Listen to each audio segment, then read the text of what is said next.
Namaste friends. In the previous video, we have discussed on the warmer activity based on 3.3 stopping by woods on a snowy evening. Today, we are going to paraphrase this poem 3.3 stopping by woods on a snowy evening. Robert Lee Frost is one of the greatest nature poets. He wrote this poem in 1922. He was extremely honest and truthful in depicting rural life and its beauty in his American provincial language. Colloquial speech means provincial language. Colloquial means provincial or regional.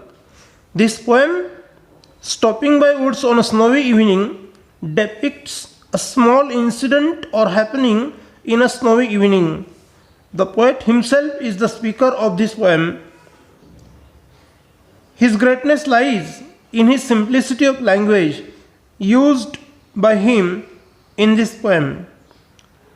It's a lyric. What is a lyric? A lyric is a poem expressing personal emotions or feelings. Let's paraphrase the poem and learn it. Whose woods these are, I think I know. The poet is sure about the owner of the woods. Whose woods these are, I think I know. In fact, the very first line of the poem is an inversion. The correct sequence of the words in the line should be, I think I know whose woods these are. Woods means small part of forest. Woods is man-made and it's artificial. Forest is natural. This is the difference between woods and forest. You know, every village has woods on its outskirts. We call it grove. In our mother tongue, it is known as Devrai. His house is in the village, though.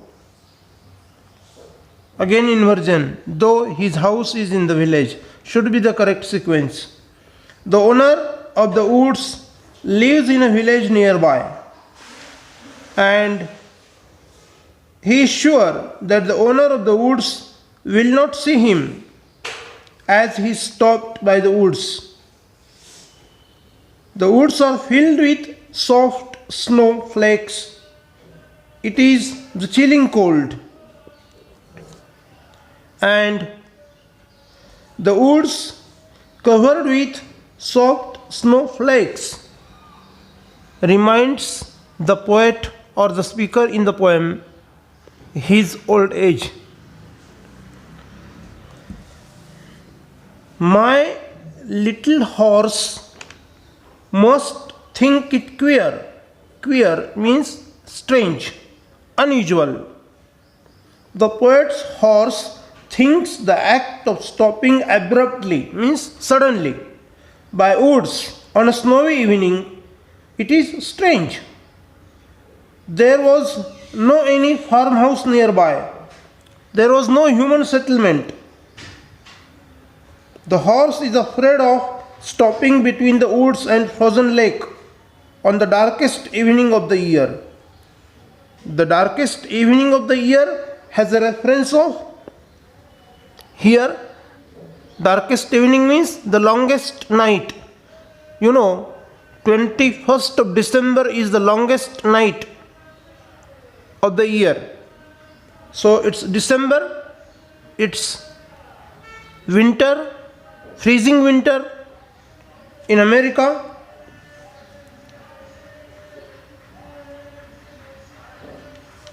The animal, that is the horse, is too clever.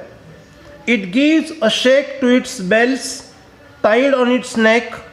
That way it asks its owner, means the speaker of the poem, whether there is any mistake by stopping at the woods. There is serious silence besides sound of sweeping wind and falling soft snowflakes.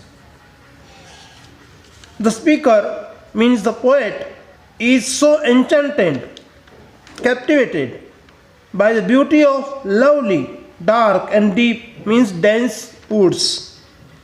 At the same time, he recalls his duties to be discharged, and so he can't stay there. He has to reach his destination in time before sleeping, means before the day ends. He has to be punctual. This is the surface level meaning of the poem. What is reading between the lines? Means what is the hidden meaning? The poet's travel or journey on horse stands for human life. The place where he stops by woods represents his old age of human being, darkest evening, falling snowflakes, sound of sweeping wind, and lack of any human settlement there stand for hardships or difficulties in the old age of human being. The last stanza of the poem, woods are lovely, dark and deep. The first line of the last stanza, this line stands for everlasting peace and ecstasy, or we call it bliss also, the great happiness. Though the poet loves dark and deep woods, he can't rest there for a long time. He has to fulfill his duties before the day ends. The another meaning, hidden meaning, he has to discharge all his duties before departing his soul. This is the broader meaning or hidden meaning. The rhyme scheme of this poem, A, B, B, C, C,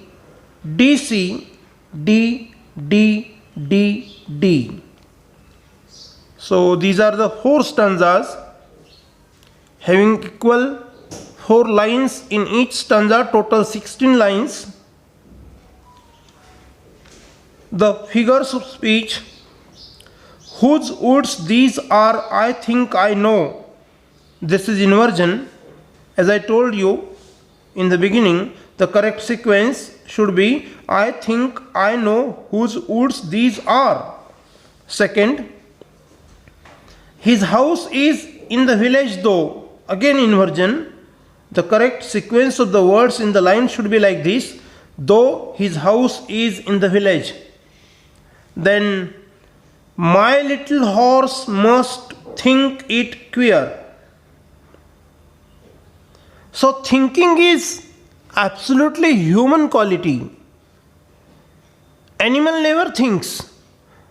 An animal like horse is given human quality, means human quality of thinking is attributed in an animal, it is personified. So the line indicates the figure of speech personification. Next line, the woods are lovely, dark and deep. It is alliteration. Sound D is repeated twice. The next line, and miles to go before I sleep. This line is repeated twice. So it's repetition because the line is repeated. If you consider the hidden meaning of the last lines or last 2 lines, and miles to go before I sleep and miles to go before I sleep, it has another figure of speech. It is euphemism, because the harsh reality is depicted in a milder way or in a soft way, What is the harsh reality? The death, departing the soul. So this is a hidden meaning. If we consider the hidden meaning, there is one more figure of speech, that is euphemism. Euphemism is a figure of speech used in poetry. It's poetic device when you want to depict or describe harsh reality like death in a very soft way, milder way. We use this poetic device, euphemism. So these are the figures of speech. The last 4 lines of this poem by Robert Lee Frost has worth importance. Why? The first Prime Minister of India, Jawaharlal Nehru, had these last 4 lines under the glass on his table as the reminder for himself. Again, this reminder of these 4 lines indicate 2 different things. At surface level, he wanted to do every set task every day before the day ends. So he was very punctual in his daily routine. That was one thing. And the second, when he did it, it was approximately after 1950. The poem was written in 1922. Jawaharlal Nehru, as a Prime Minister, used to observe these 4 lines as a reminder on his table. He was in old age. The time he was senior citizen. So that leads the hidden meaning that he was old and he wanted to discharge all his duties before departing his soul. So these lines has Indian context of the first Prime Minister of the country. Now proceed to margin line activities on page number 102. Question number 1. Where has the poet stopped? The poet has stopped by woods. Margin line activity number 2. What season of the year is described here? Winter is described here in this poem. Activity number 3 on margin line. What time of the day is described? An evening time is described, or an evening is described. On what date every year is the darkest evening? Every year the darkest evening is on 21st of December. Then list the sounds mentioned in the poem. The sounds mentioned in the poem: sound of harness bell and sound of sweeping wind. The last margin line activity: why does the traveler have to leave the lovely woods? The traveler has to leave the lovely woods because he has to discharge his duties before the day ends. So these are the margin line activities. The poet has used vivid imagery in this poem. Harness bells, soft snowflakes, so frozen lake, snowy woods. So these are vivid imageries used in the poem. So it's a really very nice poem to learn and to understand. Friends, now about homework. The homework based on this poem is given in the description of this video. So refer it and solve the homework in your notebook. Thank you.